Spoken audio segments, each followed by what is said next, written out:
what's crazy is it's like probably cheaper when you actually do the math to do it this way than it is to even go through insurance. The patient pays cash, and so we have time. We're not rushed. It's not like we're making like $7 a patient. We have to see 1,000 patients. Today, I'm sitting down with Dr. Manan Shah, the co-founder and chief medical officer over at Wyndly.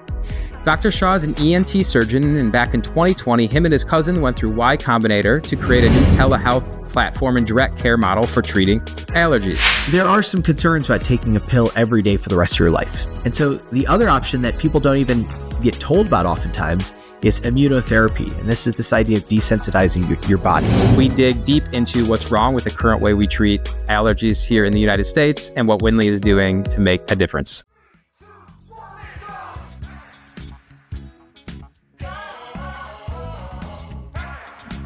All right, here we go. How are you? Manan Shah, how are you doing? Manan like running, as I'm told. Yeah, Manan like running. I'm doing great. So everyone out there, it's Manan, not Manan. So just so we know, that's how we pronounce it. So, all right. So the concept of life without allergies, when I heard that, I was like, I need to talk to him because I need to know the secret personally. Yeah. So what was interesting was obviously you trained as an ENT or are trained as an ENT doctor, Yeah. MD. You went through Y Combinator a few years ago with your cousin.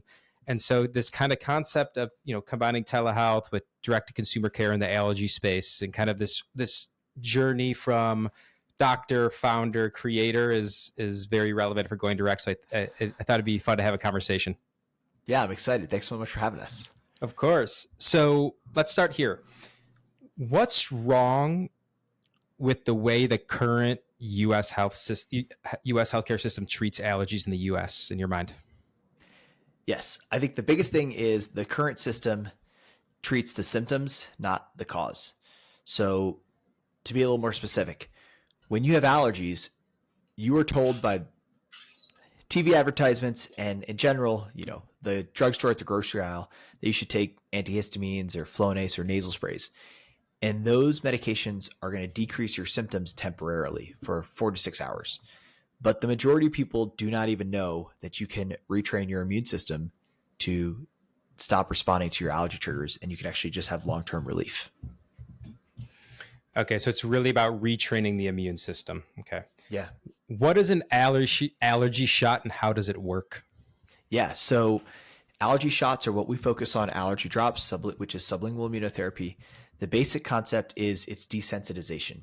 You give your body a small dose of what you're allergic to, and over time, as you get that repeated exposure, your body will actually learn to stop responding to those things.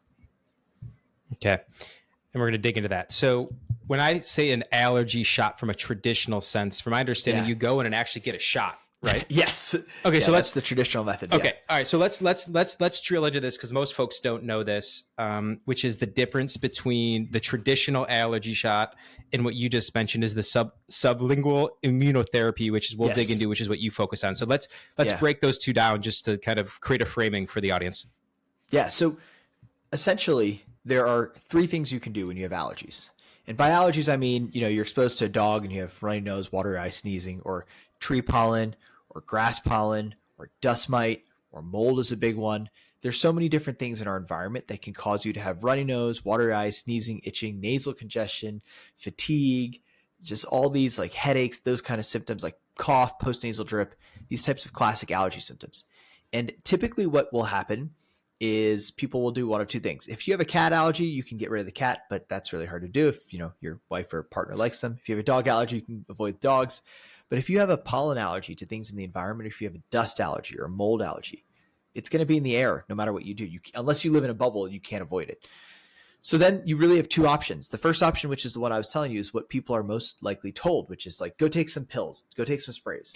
And, that's fine. If you have an allergy once in a while, it's okay to take Claritin or Zyrtec. Those are great medications, but there are some concerns about taking a pill every day for the rest of your life, right? They may have side effects. They're sedating. They don't always work. You feel terrible. And so the other option that people don't even get told about oftentimes is immunotherapy. And this is this idea of desensitizing your body. And then within immunotherapy, the traditional method is a weekly allergy shot, which is where you go into an office like mine and you get an injection once a week, every week for about 4 to 5 years. And over time, your body gets desensitized. That method is generally what people are exposed to because it is covered by insurance. And that's great. And it works and it's really good. And, we do it. And candidly, it's a good method.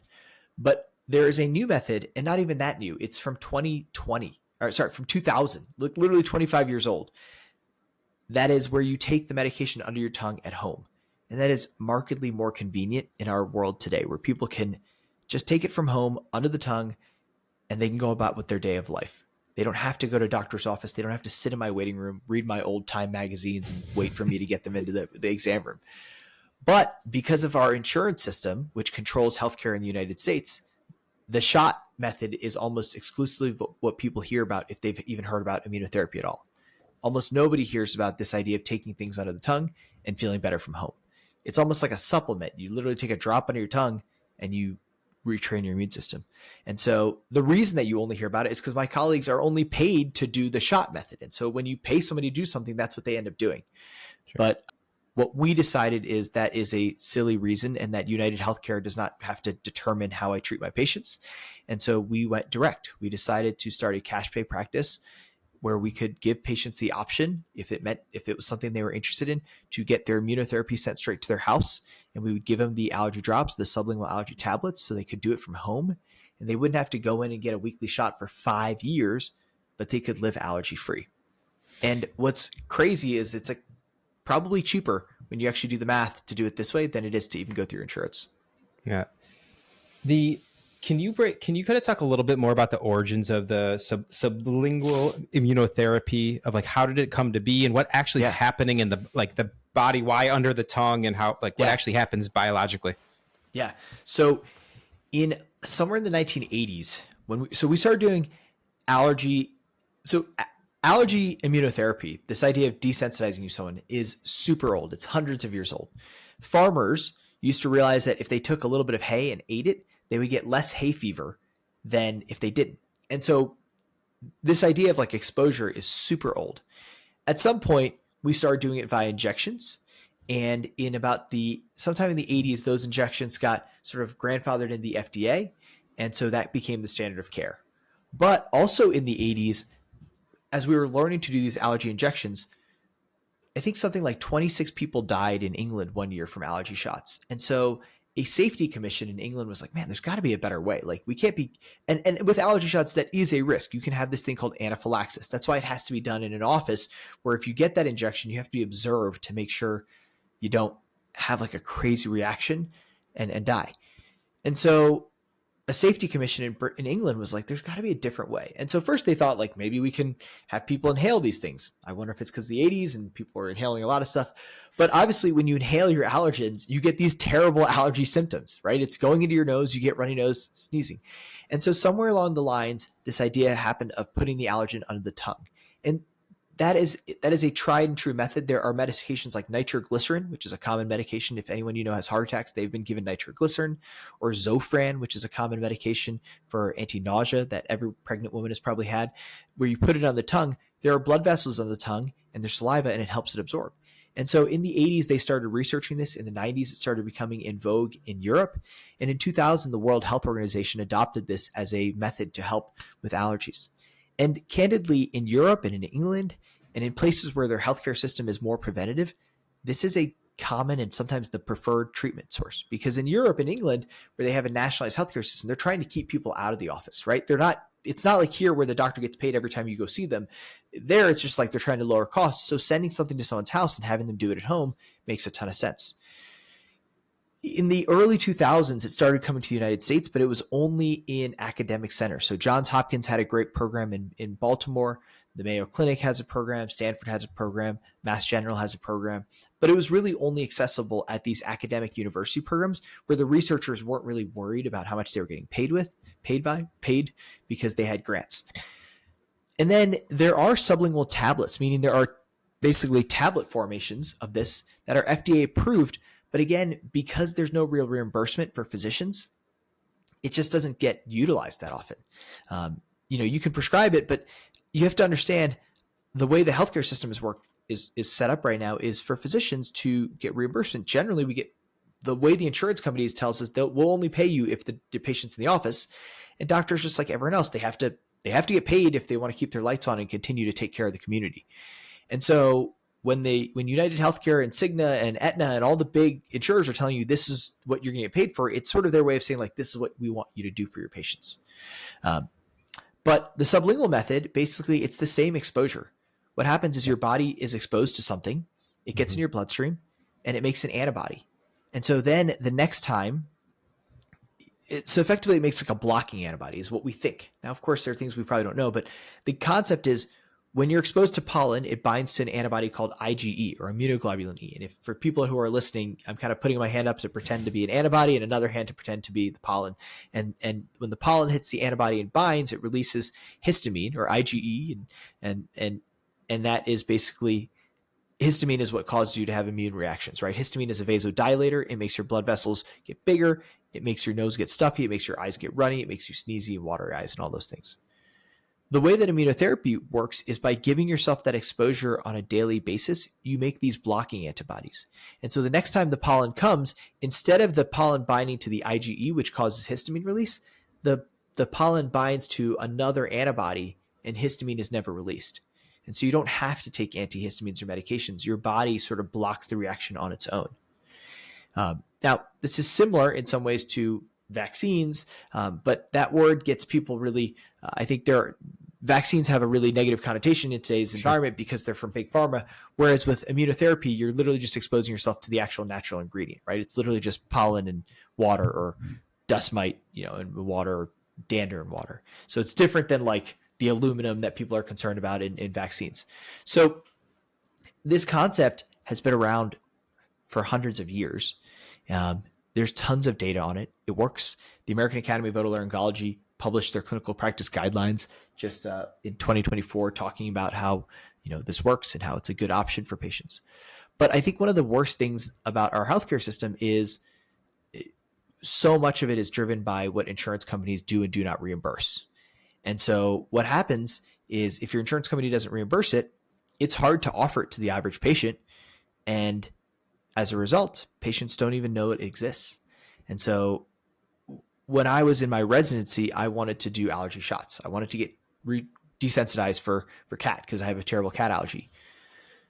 But I didn't have time because I was a surgical resident and I was running around a hospital seeing patients and working 120 hours a week. And thankfully, I learned at my residency program about sublingual immunotherapy, this idea that you could just do it at home.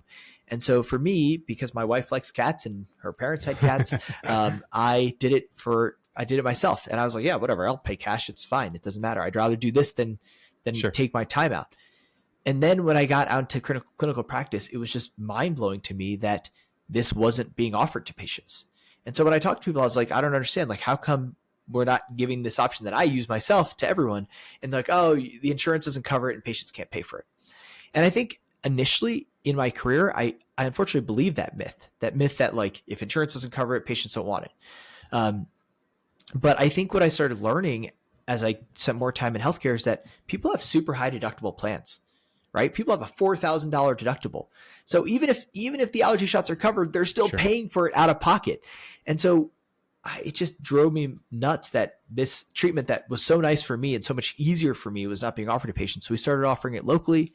We realized we could do it via telehealth during the pandemic. And now we've spread to offering it to patients across the country. It's been super fun.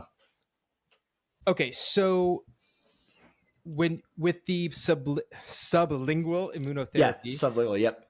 How, on average, how long does it take someone to actually start with the treatment where they start to notice, like, they build that antibodies to become immune to the allergy or whatever allergy it is? Yeah, so most people start to notice the initial benefits somewhere between 3 to 6 months. If you go on the website for the tablets, sometimes they talk about 4 to 6 weeks, and certainly there are, in studies, patients will notice it as early as 4 to 6 weeks. But I would say from treating tons of patients, somewhere between 3 to 6 months is where patients start to say, I think I'm starting to notice that, like, my allergies are better. And then you continue it for about 3 to 4 years. Most people, it's a 3-year course. That's what the Academy guidelines recommend, at least. Some people are a little longer. There's patients who are a little shorter. But it's essentially this idea of, like, during year 1, you're beginning to develop desensitization. And then in years 2 and 3, you sort of lock it in so that that your body just gets into the habit. It's kind of like, the first time you start working out for a week, yeah, maybe you're getting a little fitter, but you got to do it for a long enough time that it becomes just your natural habit. And then eventually, after about 3 years, most patients, if they stop, they continue to have benefits for many, many years afterwards. Interesting. And when you were like, what does the data show if you could compare the sublingual versus the traditional allergy shot? Because you're doing, like you said, the same thing to your, technically with the body. So, yeah. So again, this is one of those interesting things. I think there's this great phrase, which is, it's hard to change someone's mind when their income depends on them thinking the other thing. And so I think if you ask someone whose income is highly driven by running an allergy shot clinic, candidly, they will tell you like, oh, it doesn't work as well. But the data doesn't seem to show that. There have been 2 Cochrane reviews that show that sublingual immunotherapy is effective and safe for allergic rhinitis, which is environmental allergies. There have never been great head-to-head studies, but in the comparison indirect studies that I can send you guys some for links in the bio, that'd be great. They both seem to show that they work and are effective. And ultimately, I think with healthcare, a lot of this should be about patient choice, right? Because something I tell people is like, it doesn't matter if the shots maybe work better if you're not going to go in and get them every week, right? There's a huge population of patients who just would never have the time to go in and get a weekly shot, but want to feel better. And if you could send them a drop to their house that they could take under their tongue, like they could feel better. And that's really what our focus is as a clinician. Like my goal is to just provide people with the option to have care and give people access, because right now there's so many people who just don't have access to care because they don't have time, or maybe their insurance isn't good, or maybe they just can't figure out a way to go in and see a doctor every week. And those patients deserve to have care. They don't deserve to just be put out in the cold and be told like, oh, you got to take Flonase for the rest of your life. Right? Like it's silly. Why is there seems to be, from everything that I read and everything, just like an overall rise in allergies in general? So yeah, let's dig into this a little bit. Like, what is this? Is this an environmental thing? Is this just being around a bunch of nasty stuff because of the products that we consume and the stuff that we breathe in the air? Like what's going on? So it's multifactorial. I'm going to go into a couple different theories. So one, you are correct. The number of allergen sufferers has doubled in the last 20 years, and we expect it to more than double in the next 20 years. There are 80 million people in the United States who the CDC says are suffering from allergies, and that is far more than we thought there should be 20 years ago. So we know that allergies are rising, but why? And there are a couple different theories. The most obvious one is that environmental allergens are rising because plant seasons are longer and more, and wind patterns are more violent, and the atmosphere is just different, right? For whatever reason, people believe there seems to be more carbon dioxide in the atmosphere. And if you remember your high school biology, humans, we use oxygen as our method to help make ATP, but plants use carbon dioxide. And so as there's more carbon dioxide in the atmosphere, plants grow longer and faster. So every year for the past 20 years, the pollen season has become longer. There's more wind and there's more storms, so the pollen is distributed. That carbon dioxide actually makes weeds and plants grow taller. And there's this great paper that I can send you where basically the height of a plant affects the distance the pollen is distributed. And so the taller the plants get, the more the pollen distributes. So the season is both longer, and so it starts earlier and lasts longer. There's more weeds because weeds seem to be growing, on average, there are more weed growths in the United States now and in the world than there was before, again, because of the carbon dioxide. And so all these factors are leading to more pollen, which is affecting allergy seasons. The second thing is, unfortunately, our air quality is getting worse. If you look at the news, it's not just in your mind. There do seem to be more forest fires that are happening now today than 20 years ago. And so that's leading to particulate matter in the air. The air quality in cities is getting worse. And all these things lead to your respiratory system being a little bit more sensitive. And then you combine pollen on top of it. The human body is sort of like a bucket, right? Where you can fill it up. The bucket can handle some water, but at a certain point, the bucket tips over. And so, the air quality is bad. All right, your respiratory system is a little bothered. Then you've got some more air quality and fires, and your body's a little bit more frustrated. But then you add pollen on top, and suddenly you're having a bunch of responses. So that's one theory. The other theory is this thing called the hygiene hypothesis, which you may have heard about. It's this idea that our immune system was made for a time when we lived in a much dirtier and more pathogen-rich environment. And so there's this concern that now that we have done wonderful things with the modern world to keep the world clean and washing our hands and things like that, that's incredibly good. But in some ways, as we're not exposed to those pathogens, our immune system is effectively bored. And that sort of resonates with me in the sense that, like, the fact that you could have an allergy to grass or trees is ridiculous. Like, human beings have existed with grass and trees for as long as human beings have existed. We literally may have come from trees. But the fact that our body would have an allergy to the tree is silly. But what it is, it's not that your body is just doing the wrong thing. It's that we used to all have tapeworms until the Rockefellers helped us get rid of them. And so your immune system used to be fighting tapeworms all the time, and now it doesn't have anything to do. So it finds other things to get upset about. And there is this theory, and there is some data to support that, where if you look at kids who grow up in rural environments, they have less allergies than kids who grow up in urban environments. And this is in some ways a first world problem. There are more allergies theoretically in first worlds like the United States and Europe than there are in places where people grow up outdoors. Yeah. It's interesting. It's like, they all logically make sense to me. Yeah. Now, whether it's true or not is always the challenge with science. Is you need to run a study, but they seem to resonate with us so much so that I literally moved my family to Denver to make them be more outdoorsy. I was like, we're not growing up in a city. We're going to the mountains. Yeah, no, I get that. I mean, the nature thing's a big one, obviously. Like, it's logical. Actually, so my wife is French. I actually spent a lot of time over in France. So yeah, they have a very different approach than the American approach. Like, as you mentioned, not only around healthcare, but just about daily life. Yeah, and being in nature and being active and moving. And so I resonate with that. Yeah. All right. So my entire life, I didn't have any allergies. Okay. And then about 10 years ago, I just get crushed in the spring. Like what is that? What's happening? Yeah. So generally, one of the worst, from what you've seen, if you were to like, yeah. So it's a couple of things. One, as I mentioned, our environment could be changing. Our plant season could be getting worse. And two, as we get older, our immune system changes.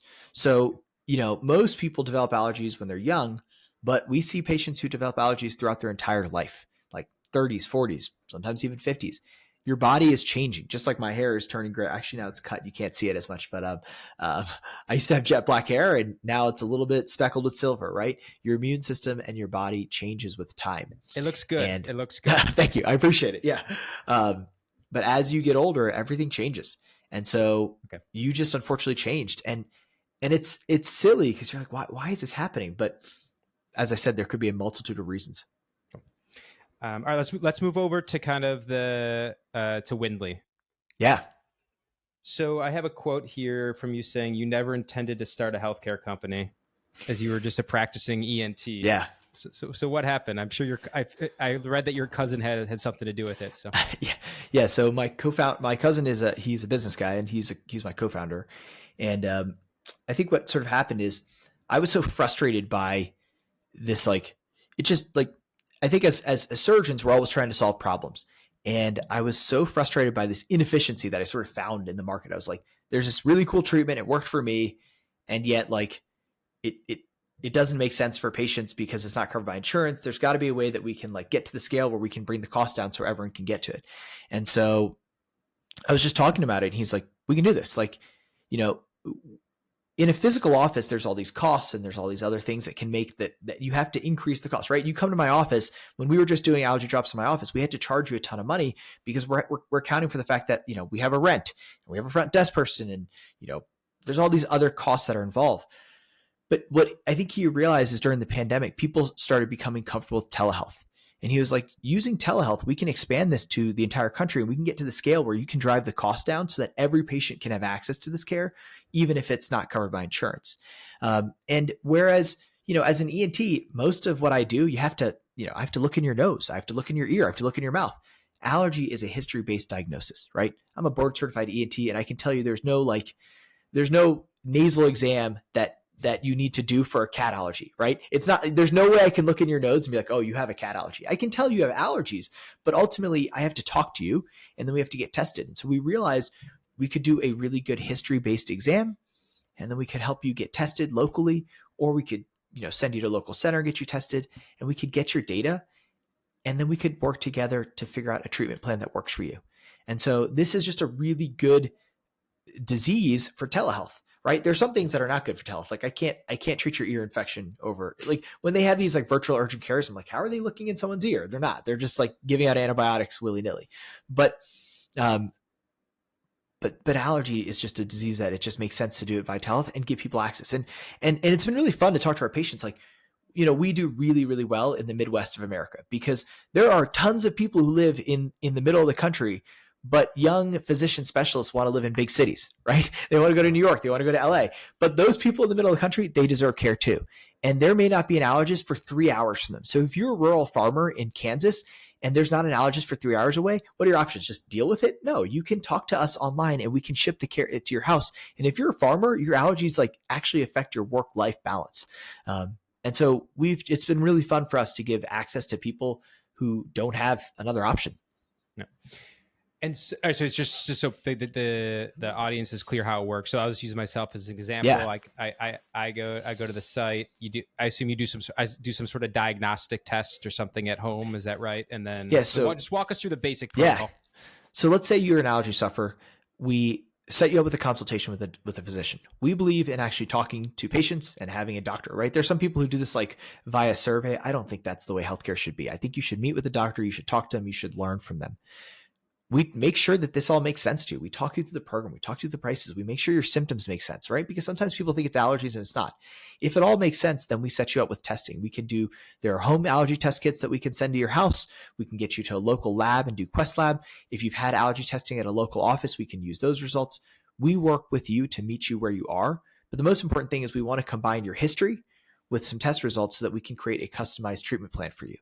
Then we figure out what allergies we want to treat you for and how we want to get you better. And we send the medication directly to your house, and our physicians supervise you throughout the entire treatment program for 3 years until you feel better. It's like super easy. And generally just give me a sense of cost. Since it's which we're going to drill into, which is it's a cash pay model. So direct care. Yeah. So it's about $100 a month. And part of the reason for that is, one, we know that that's sort of the best we can get to buy the extracts and do it for, and we can do that at scale. But the bigger reason is like most people are paying $20 to $25 in copays. If you're coming to my office and getting an allergy shot every week, you're spending $80 to $100 even with insurance. And then you're spending another $1,000 or $2,000 in copays and deductibles. And so $100 a month, we're literally cheaper for most people than going to an office and using their insurance. Just curious, the traditional allergy shot, give us the reality, because most people don't even understand how reimbursement rates work and all this stuff. So give us the economics of I come and get an allergy shot from you. Yeah.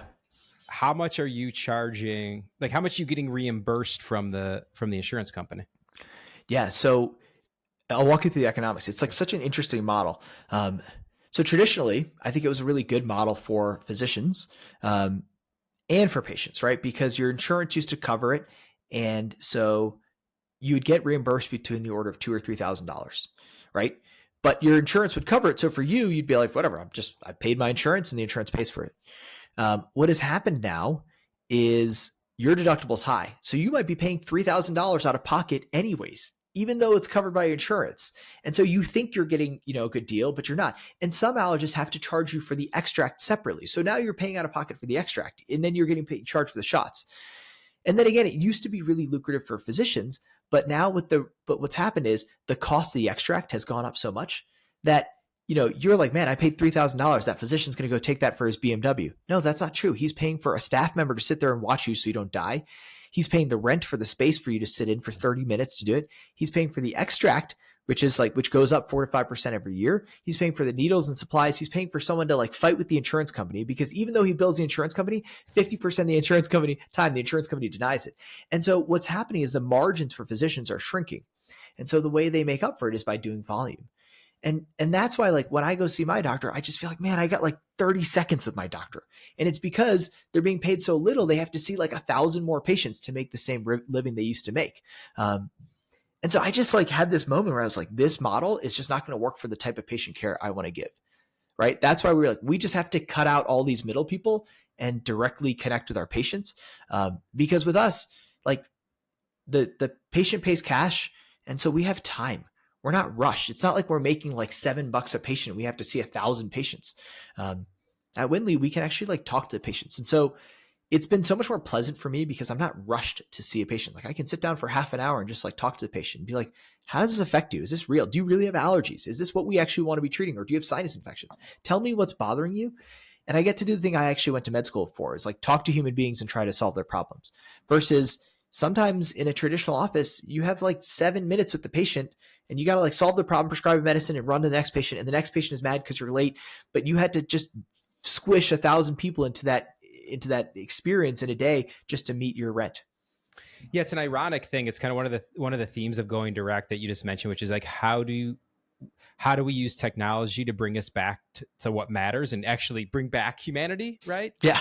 And it's a perfect example of this idea of, unfortunately, you have a lot of folks that as you mentioned, jumped into the telehealth space that have just become like, they're basically just like prescription mills, pill mills.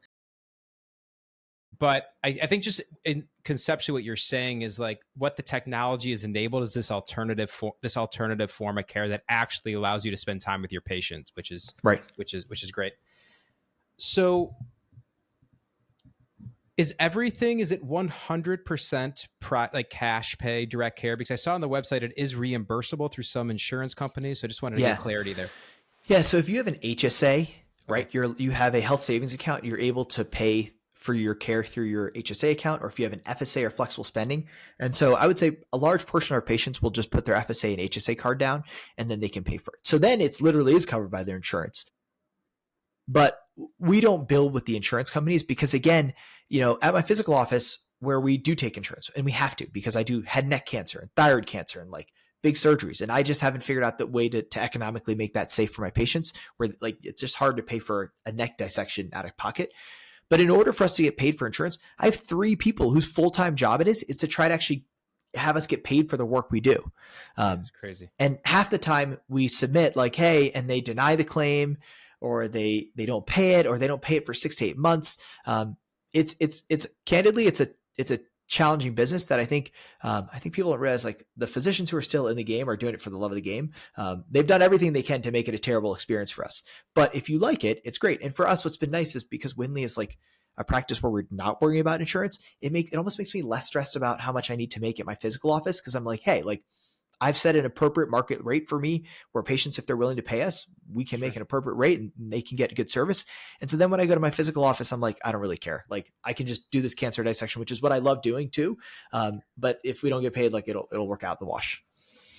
Yeah, it's interesting. I have two uncles. I've said this before, but I have 2 uncles that are gastroenterologists at the Mayo Clinic, and they're pretty close to kind of retirement age.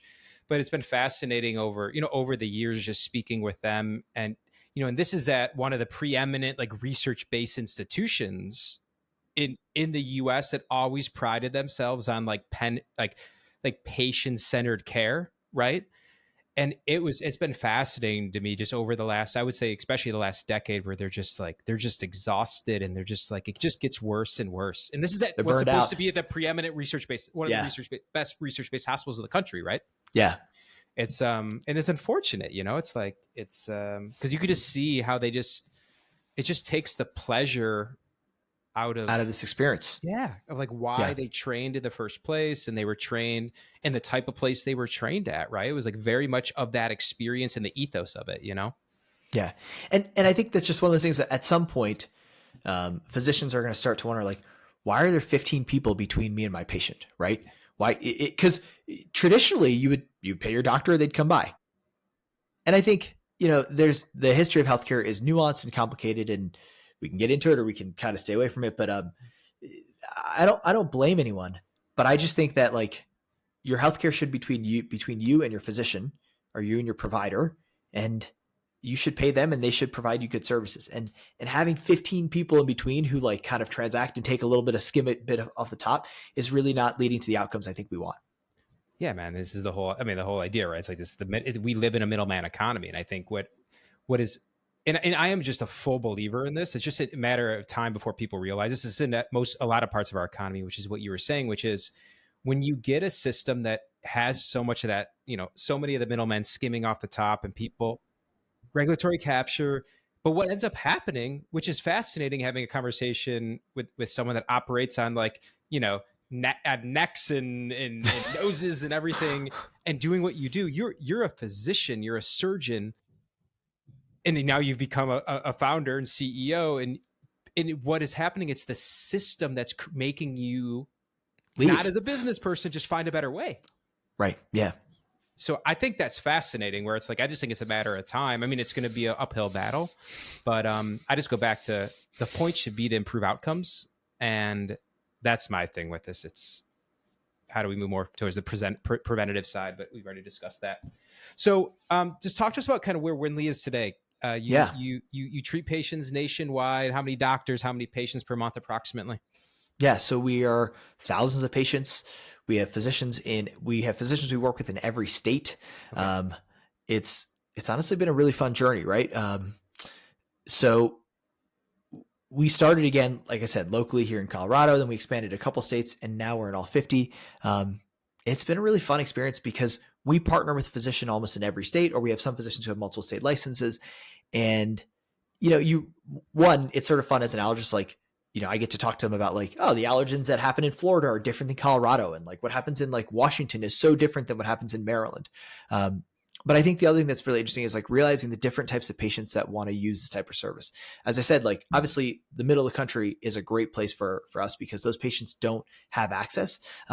But we also have a huge population in New York or in California. And these are people who live in the city, but they're like, honestly, I'm super busy, right? In New York City, even if the allergist is 1 block away from you, the pain of having to like walk down there every week and take it out of your life is hard. And so we have busy moms and busy, like people who are like, I have a kid and I have a job and I just can't do this. So like, this is so much more convenient for you. And so seeing all these different types of patients who are into it is interesting. Like in Colorado, we have a huge population of athletes. And I was like, are your allergies that bad? And they're like, no, but like we're super physically fit. And if the allergies are causing me to have any nasal obstruction at all, like these are people who are like, I would do they're wearing the special type of clothing so they can get an extra second on their bike race. And so for them, they will do this. And so this health optimizer thing has been really fun. And I think part of the reason people are really interested in treating their allergies if they're athletes is because it affects your sleep and your recovery.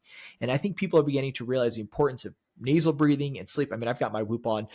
We're all tracking how much we sleep. And if you have nasal obstruction, of which allergies is one of the most common cause, you're going to end up mouth breathing at night. It's going to affect your sleep quality and it's going to help it. It's going to help you it's going to prevent you from recovering and performing the way you want. Have you read the book? Did you read the book by James Nestor, Breathe? Of course. Yeah. I mean, I read that when I read that like 5 years ago, and I was just like, that just changed my whole. The next night I tape my mouth, and I'm like, I'm training myself, Yeah. All right, so let's move. All right, let's just talk just a couple of minutes because we didn't cover it, but I think it's important for folks to kind of just understand a little bit about your background of your training and educational background, and like how you arrived to why you're doing what you're doing.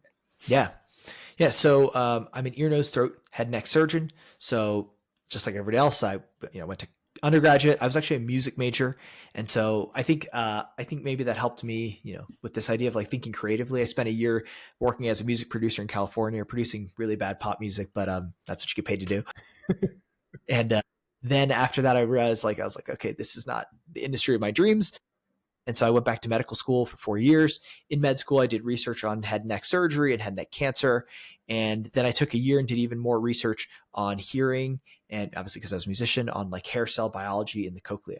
After that year of research in a lab, I went on to residency for 5 years where we train in just surgery from basically, we call it dur to plur, basically from below the brain to the top of your clavicles, everything from here to here. That's what an ENT operates on. And the reason ENTs got involved in environmental allergies, because there is a separate specialty of allergists, and those are friends and colleagues, and they do, asthma and allergy and food allergies. But the reason ENTs do environmental allergy is because we've learned that if I do surgery on your nose, I can fix the structure, the anatomy, but if I don't fix the allergies, the surgery is going to fail. And so ENTs focus really heavily on nasal and environmental allergies because if you don't fix the environmental allergens, what's the point of doing a surgery if it's just that the patient's going to come back and be unhappy? And so in that training, I got really interested in helping people breathe better and sleep better and feel better. And then after that, I came out and I started doing clinical practice. Cool. Great. All right, let's move over to the creator kind of content side. Yeah. Just kind of the third leg of the stool. So when did you actually, because just so folks that haven't seen any content, Manan does some really great short form educational focused content. Obviously on allergies and everything around being an ENT. So it's worth checking out if you're interested in the topic. But when did you really start creating content? Yeah, so it sort of was one of those things that we just kind of like fell into. The way that we started this practice is we were doing it locally, and we were like, I wonder if people would be interested in this, right? This idea of just like a telehealth. And so we started going on Reddit and answering questions. Like people would post questions in the allergy forum, and I would just kind of answer. And you get these like really interesting conversations. And I started realizing like people were just dying for this knowledge, right? Like healthcare is one of these things where the knowledge is just hidden behind layers and layers of white coats and office doors and things like that. And we had this idea of like, what if we could just just talk to people about our specialty? And so, I see 30 patients a day in my clinic, and I started just taking the questions that almost everybody asks me and making little videos and putting them on YouTube. And it was like crazy. Like I think I forget how many subscribers we had, but it's like some ridiculous amount of people subscribe just to hear me talk about allergies, which nobody in my family is interested in talking. Like, when you're an ENT, you go to a family party and people are like, you're a nose doctor? I'm fine. Like I want to talk to the heart surgeon. But the internet is wide and vast, and there's a ton of people who are suffering and wanted answers and can't get them. And so we just started answering the most common questions in an honest way. And we found that people would then come back and ask us more questions in the comments. And, obviously for me, this is the one thing I'm passionate about. And so it's super fun to talk about. And then obviously we've learned like it's a way of helping us find patients that we can work with as well, right? The more honest and the more content you can put out that gives people education, it almost helps them build trust with you, right? One of the coolest things is about Wyndly is I will meet a patient for the first time. They're like, I've actually watched a bunch of your videos. And so like they know that I'm a real doctor versus like, we have some competitors. We have people who are sort of these like online brands, they're VC backed and whatever. But the question is like, are they real doctors or they just rented doctors, right? Because a lot of times what you're talking about with telehealth companies, unfortunately, they'll spin up like a nice logo and a website, and then they have just random doctors that they're just hiring for like, here and there for a minute to just be a pill mill. And that is against the ethos of what we are, right? We're a real physician's office. We've got physical locations. We have real doctors who work with us. These are my friends only. And so I think that having that video presence just helps people realize like, no, we're real. We're actually doctors and we do real care. We're like going to surgery. And I think patients want somebody with real experience. Sure. I forgot to ask you actually, we'll come back to the content. How does the state licensing work with allergy, with telehealth within treating allergies like this? Yeah. So you can only treat patients in states you're licensed in and technically you have to have malpractice. I guess the state doesn't require that, but you definitely should. You can't get credentialed without malpractice. And so I have licenses in a couple of states, but that's why we partner with physicians in all sorts of states because if you are physically in Florida, you can only get a prescription by a physician who is licensed in the state of Florida.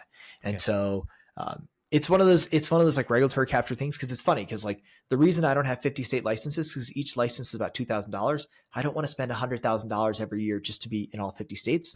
And so there are patients who will see my videos and they're like, hey, I want to work with Dr. Shah. And I'm like, we can't, but I've got a great partner in your state who's awesome, who's licensed. But just, it doesn't make sense to drop $100,000 every year just to see patients in all 50 States. Sure. So when you started kind of answering these, I'm going back over to the content side now. When you started answering these questions and hopping on Reddit, like when was this? Was this before launching Wyndly? Was this kind of as you were doing it? Like give us the timeline. It was sort of like, this sort of evolved naturally, right? We had a physical office during the pandemic. People were scared to come in. We started doing things telehealth. We were learning. We were like, oh, this telehealth model works locally, especially in Denver where people drive down from the mountains. It was really nice for people to not have to come to my office. And so then we were like, well, I wonder if this would take off elsewhere. It's taken off here in Colorado, but do people in the rest of the country want it? So then we went on Reddit, and then people kept asking me the same questions. And so instead of me just like typing it all the time, I was like, I'll just make a YouTube video and then I can link my YouTube video. So if, I don't know if they're still up there, but if you go on Reddit, you can see a lot of my responses. I was like, hey, I made a video on this. Here's the link. And then we just started getting comments on YouTube. So we started making more videos on YouTube, and over time, it just kind of took off. And it's funny. I think, you're not supposed to take YouTube videos down. And so some of those early ones are like so embarrassing. It's like me in my dining room with like my iPhone recording it. Thankfully with time, our team has got me like a nicer camera and like an actual microphone like you have, and like lighting. But, it's an evolution. You get better with time. Yeah, well, I think at the end of the day, the beauty of that though is it also comes down to do people find the value in the information? That's just like the Right. reality, you know? Right. Like, are we talking about something people care about? And I think with healthcare, like these are such common issues that having a doctor hopefully just talk to you straight about it is really meaningful for people. Sure. How do you, so you have a very kind of straightforward educational like approach to your content. A lot of what we're digging into and focusing on the creator economy are what I call kind of like professional creators. So folks like yourself, in specific niches and categories, with specialty knowledge. How did you decide to kind of focus? Why YouTube and YouTube Shorts, and I believe TikTok's another other main platform? Why how did you decide which platform? Yeah. I think honestly, YouTube was where we went because it was somewhere where I think people were just looking for direct information. One of your other podcast guests is my friend Spencer, and Spencer has like crushed with the meme game. He's like the funniest guy in the world. And he's on Instagram and he's got all these memes, and like, that's part of how he built his following. And I will tell you, like at Wyndly, our social media team is like, can you do some dances and memes? And I'm like, absolutely not. Right. Like I think you just have to be who you genuinely are. And I'm just not that funny. And so, as much as I would love to like put memes up and like do things like, look, I'm a surgeon. Like what I know I can do is look you in the eye and talk to you straight faced about healthcare. What I can't do is be funny about it. And so we realized like and this is something I think audiences are looking for, people to be authentic. And if you have a creator and they're trying to be funny and they're not funny, it's just going to fall flat. You just need to be who you are. And so as much as our like creative team is like, could you do something different? Like all of your videos are just you in a white coat talking. I was like, you're right. It's literally just a doctor giving you answers. And that probably doesn't go as viral as maybe like a funny meme, but it's who I am. And it's what I feel comfortable doing. And I think that patients just like that. They're like, look, at least he's like not trying to be someone who isn't. He's just going to tell me the answers that he knows. And I think thankfully there is, I mean, based on the views, there is a group of people who just want a doctor to talk to them straight. Yeah, no, I couldn't agree more. It's like really like makes me, it's a little confirmation bias, I guess, for me. But when we just recently started with going direct, and I felt talking with the editing team, I said the same exact thing. It's like, I just want to have straightforward, meaningful, deep conversations along the themes that we're talking about. But it's like, what people don't realize is like, I'm speaking to someone that probably has, close to 10,000 hours of experience in your specialty, right? So when you're speaking and everything you're saying, it's like you can short circuit someone who's a specialist in their area, short circuit a topic just by listening to a 30-minute or an hour long conversation. I think I think that's what's the coolest part about all this is. So, do you have any other plans for like other forms of content based upon where you're going, or is you just going to kind of continue to do what you're doing today? Right now, I think we're continuing to just sort of like talk about what we are. One thing that we've started doing is my co-founder he started making content. I think he realized like, something that when we went through Y Combinator, the founders of Airbnb came on and did a video call and like an educational lecture with us. And something that was like so great is that they said is, they were like, every day you have to tell your story, right? The internet is the most addicting thing in the whole world, but there are a million people speaking. And in order for you to be heard, you have to tell your genuine story every day. You have to tell your patients, why should they work with you? You have to tell your teammates, right? Every every week I have to tell my doctors like, hey, I promise, like we are doing something really important. This is why you should keep working with Wyndly. I have to tell my staff, the engineers. And so it was just this great thing. It was like every day you should tell the world why you exist and why you deserve to be part of this world. And so, part of what we're doing with the videos is just reminding people like, look, we are super passionate about allergies. That is the one thing we're really good at. And we're going to tell you, about it and why we care about it and what we're doing. And my co-founder has started doing the same thing. And I think what's been fun for him is he's gotten to talk about some of the things that like maybe as a doctor I shy away with. Like he feels comfortable just like railing against the health insurance companies. I don't, because candidly in my physical office, like we're contracted with them and I'm not here to speak badly of them. I think they have a place and I understand why they exist. And I don't think the people at them are bad. I just think the system has issues. And I think all of them would agree too, the system has issues. But what's been really fun for him is he's getting to talk about how ridiculous it is that there are these sort of like loopholes and things like that. And how sort of like lobbyists and big money has gotten into healthcare and taken the doctor-patient relationship away. And how passionate he is about just like literally making it a direct care model. And something that's been really fun for us is like we're basically a direct care allergy practice, but we're seeing more and more direct care primary care practices. There's actually a surgery center that's opened up where you can just do cash pay surgery. And if that makes sense, I think it does. And I think I'm seeing it, even some of my surgeries that I'm doing, I've had contractors who run their own small businesses who are like, I don't have health insurance because it's too expensive for me to buy, but I've just been saving, $5,000 a year. So then when I'm like, dude, it's going to cost you like $15,000 to go to the hospital and get this surgery. They're like, don't worry about it. I've got it.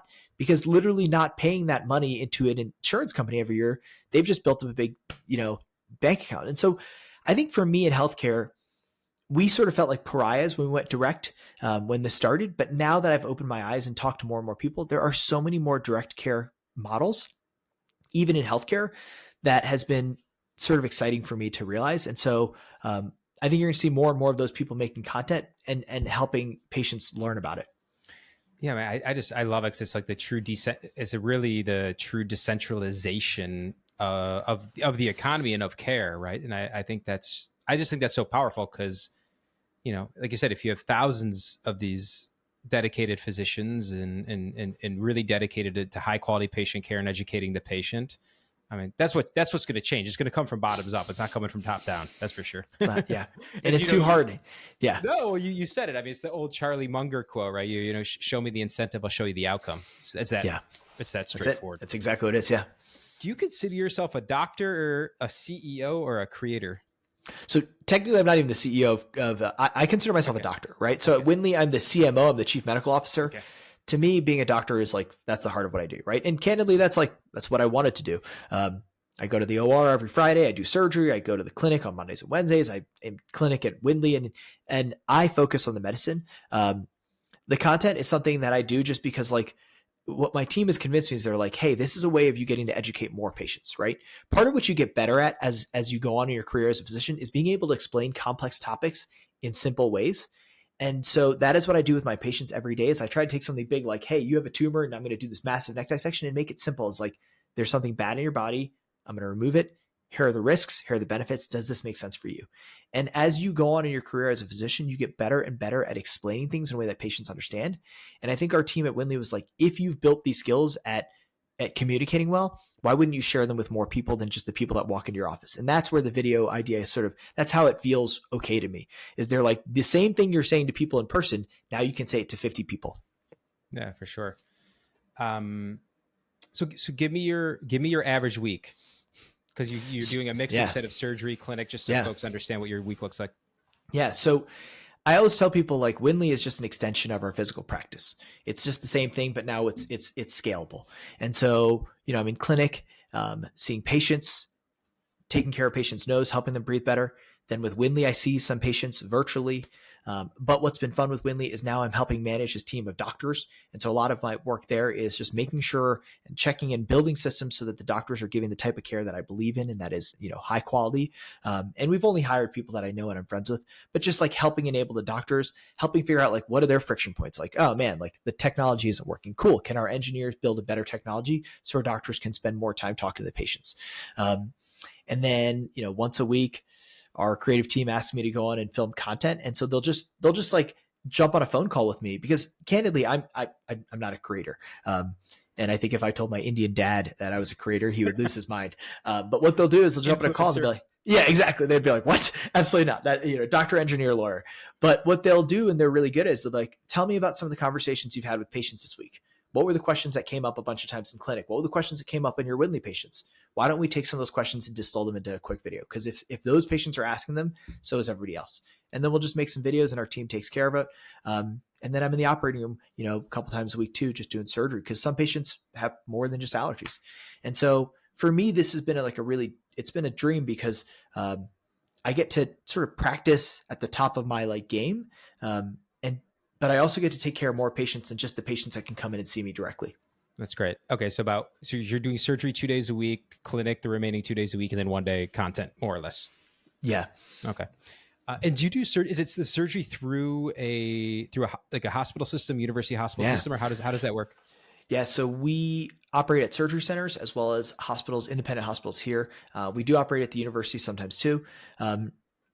again, I think hospitals have a great place and health systems have a great place in our economy.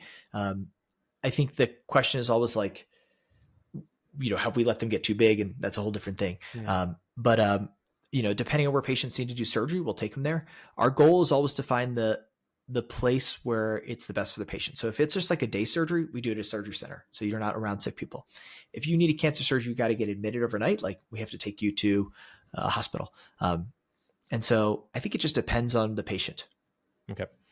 But how does it actually, now you got me curious, but how does it actually work? So, cause you as the surgeon, your practice, you have like contracts with hospitals. Is that how it works? And the individual surgery centers? So it's the other way. So we get credentialed. So like as a surgeon, here, I'll give you guys a little like under the hood. As a surgeon, you have to like you get a hospital to like allow you to come bring patients there, and they'll check your license. They'll do background checks. They just want to make sure you're a normal, good person. And once you go through that process and they give you credentials to come operate there, you find a patient that you meet with and they need a surgery and you bring them to the hospital, and then the hospital bills their insurance and then the surgeon bills their insurance. And part of why we're seeing the death of like independent surgeons is over the years, the way the regulation has been done is if a surgery costs $20,000 or $30,000, the surgeon is going to get maybe 1,000 of it, and then 29 or 30,000 of it goes to the hospital. And so part of the reason you're seeing hospitals swallowing up all these physician practices is because like the physicians can't afford necessarily to just like make the small portion for the surgery, and the hospitals want the surgeons to only operate at their center because they make so much money from those surgeries. Is there something there? Is there something there to do as well on the surgery side, do you think? Yes, I mean, there is a direct care surgery center that's coming in where it's like cash pay and everyone splits it. We haven't figured it out yet for, our patients because like some of my thyroid cancer patients aren't Medicaid. Like there's no way they'd be able to pay cash. But again, I think having a business where I'm, where I get to set the rates so I can make an appropriate living for my service at Wyndly has sort of allowed me to be less stressed in some ways about like the margins on the physical business. That's great. All right, you ready for a little rapid fire? Yeah, let's do it. All right.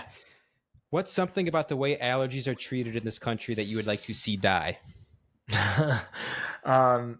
I would like Benadryl to go away. Benadryl is the first antihistamine people use, but it's actually like the least safe. It's the most sedating. It crosses the blood-brain barrier. You should just use Claritin or Zyrtec or Allegra. You should never use Benadryl. Benadryl shouldn't exist. That's definitely the quote in the thumbnail. Benadryl shouldn't exist. What's one myth about allergies that kind of drives you nuts or annoys you? That you have to live with them. That the only treatment is like a nasal spray for the rest of your life. People don't realize that you can just desensitize your allergies and not have to have them. It's crazy to me how few people even realize that's a thing. People know that you can get LASIK for your eyes. They know you can get braces for your teeth. They don't know that you can actually fix your allergies. If you could whisper one thing in a medical student's ear, what would it be?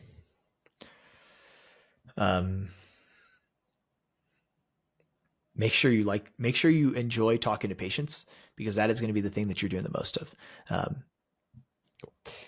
What's the most surprising thing you've learned directly from your audience, whether through the Reddit chats or through social? I think patients are way more educated today about healthcare than we realize. When I was in med school, it was sort of like, people don't know anything. You just got to give them some options and tell them what to do. That is totally not the way we operate nowadays. People come to me and they're super educated. They have a bunch of ideas. And my job is just to help guide them, right? I tell people like, I'm going to give you a bunch of choices and I'll tell you the pros and cons, and I'll tell you what I know from experience that you can't get from just like asking ChatGPT. I can tell you what I can tell you is what I've seen over thousands of patients, where ChatGPT is just regurgitating like some sound bites and what might make sense for your nuances. But again, my job nowadays is not so much to like tell people what they want, or what they need. It's to kind of give people some options and help make sure they get what makes sense for them in their life and their goals. Cool. Give me a name of someone in your life. It could be either personal or professional that's had a big impact on you. There's a guy named Dwayne Sewell. He was my mentor at University of Maryland. And anyone who knows who Dwayne Sewell is or who Googles him will know he was like the best human being in the world. He was a head and neck cancer surgeon. He was a wonderful human being. He taught me to treat every patient with respect and dignity. He taught me about having kids. He had twins, and I have twins now. And he told me like, hey, just know that these kids are not you, and they're not supposed to be you. They're going to be different human beings from you. And so it's just this wonderful doctor. But unfortunately, he passed away from cancer himself, which was like a really gut wrenching thing to go through. Cool. Who else should I have a conversation with at Going Direct? Anyone to come to mind? Um, yeah, I mean, there's a bunch of different founders. The guys from Bristol are really interesting. There's a company called Bristle, which is like a test for oral health. And effectively, you can, like, something I didn't know is they can test your saliva, and then they can then predict whether you're going to get cavities and like what you need to do to keep your your mouth healthy. And this is something dentists are now doing, but I had no idea. Like when I grew up, we just used Crest, and they're like, you might want to like get like your oral biome actually affects whether you get cavities or not. Which is funny because like I brush my teeth religiously. My mom's a dentist, but I've had cavities, and my wife is like, she obviously brushed her teeth, but like she's not as OCD as I am about healthcare of her mouth. But she's never had cavities. She's had perfect teeth, and everyone knows that, but nobody understood why. And now it turns out it's because it's your oral microbiome is different. Cool. Yeah, I'll check it out. Yeah. Great. How can people reach you? You can come to our website, which is Wyndly, WYNDLY.com. You can email us at care@wyndly.com, and all those emails literally get sent directly to me if they're supposed to be from me. We have a person who like just sends them to all the doctors. So care@wyndly.com or just wyndly.com. You can find us on YouTube. You can find us on Instagram. I actually am answering the comments on YouTube and Instagram. So like you leave one for me, it's like literally me going on there every so often and responding. I'm not always the fastest because sometimes in clinic, but we look at every comment and we respond to everything. That's great. Well, thanks, Manan. I really appreciate you spending some time, and thanks again for. I know you're a busy man, so I appreciate it, and I think it's a great story to tell, and hopefully the first of many over the next few years. That's awesome, Jordan. Thanks so much for this, and love this idea of just like telling people about how you can go direct. And I think we're just going to see it in so many different models. Healthcare is one, but we're seeing it in everything, right? Like, I buy my glasses directly now from people. I buy. I mean, just, yeah, it's such a cool thing. Cool. Thanks, man. Take care. Bye. See ya.